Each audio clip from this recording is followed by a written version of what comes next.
Hello divine stars, ఈరోజు మనం dry రొయ్యల గురించి తెలుసుకుందాం. దాన్ని ఎలా కర్రీ చేసుకోవాలో కూడా చూసేద్దాం. అండ్ డ్రై రొయ్యల వల్ల ఎలాంటి బెనిఫిట్స్ ఉన్నాయో కూడా చెప్పుకుందాం. సో వాటికి కావాల్సిన పదార్థాలు, నేనైతే 2 ఆనియన్స్ అండ్ 4 to 5 టమాటోస్, 3 పచ్చిమిర్చి, వీటన్నిటిని చక్కగా పీసెస్ లాగా కట్ చేసేసుకోవాలి.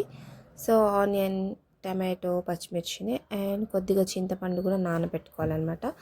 సో ఇవన్నీ కట్ చేసుకొని ఒక పక్కన పెట్టి అండ్ స్టవ్ ఆన్ చేసుకొని కడాయి పెట్టేసుకొని దాంట్లో 2 నుంచి 3 స్పూన్ల నూనె వేసుకోవాలన్నమాట.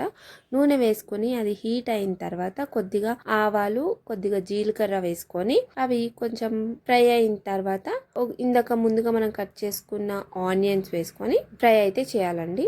సో ఆనియన్ అయితే గోల్డెన్ బ్రౌన్లోకి వచ్చేంత వరకు ఫ్రై అవ్వనివ్వాలి. అందులో కొద్దిగా కరివేపాకు 10 నుంచి 12 ఆకుల వరకు వేసుకోవాలి. అండ్ కొద్దిగా 2 స్పూన్ల పసుపు అండ్ ఇంతకుముందు మనం కట్ చేసి పెట్టుకున్న పచ్చిమిర్చి అనమాట.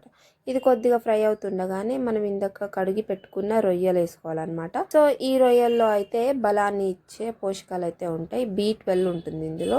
అండ్ ఎముకలకి, పళ్ళకి మంచిదన్నమాట. అండ్ ఎక్కువగా ఇది గుండె ఆరోగ్యానికి చాలా మంచిది. తర్వాత తగినంత ఉప్పు వేసుకోవాలండి. నేనైతే కళ్ళుప్పు వేసుకున్నాను. తర్వాత మనం ముందుగా కట్ చేసి పెట్టుకున్న టమాటోస్ ఉన్నాయి కదా, సో అవి కూడా వేసేసుకొని ఒక 5 to 10 మినిట్స్ వరకు మూత పెట్టుకొని ఉడికించుకోవాలండి. అంటే టమాటాస్ అన్ని మగ్గిపోవాలి.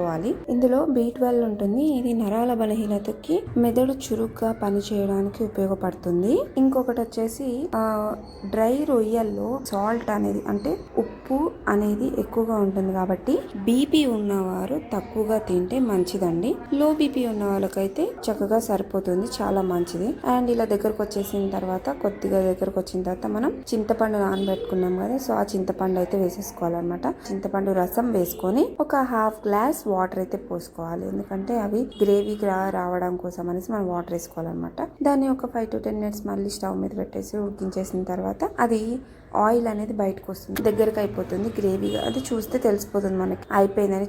ఇలా అయిపోయిన తర్వాత స్టవ్ ఆఫ్ చేసేసుకొని సర్వింగ్ బౌల్ చేసుకొని సర్వ్ చేసేసుకోవాలి. చూసారు కదా డ్రై రొయ్యలు ఎలా వండుకోవాలో. ఇంత టేస్టీ, చక్కని, అద్భుతమైన వంటని నేను మీకు అందించాను. నెక్స్ట్ ఏ కర్రీ వండాలో కమెంట్ చేయండి. నేను ఇంకొక అద్భుతమైన వంటతో మళ్ళీ వస్తాను. అంతవరకు బాయ్ బాయ్.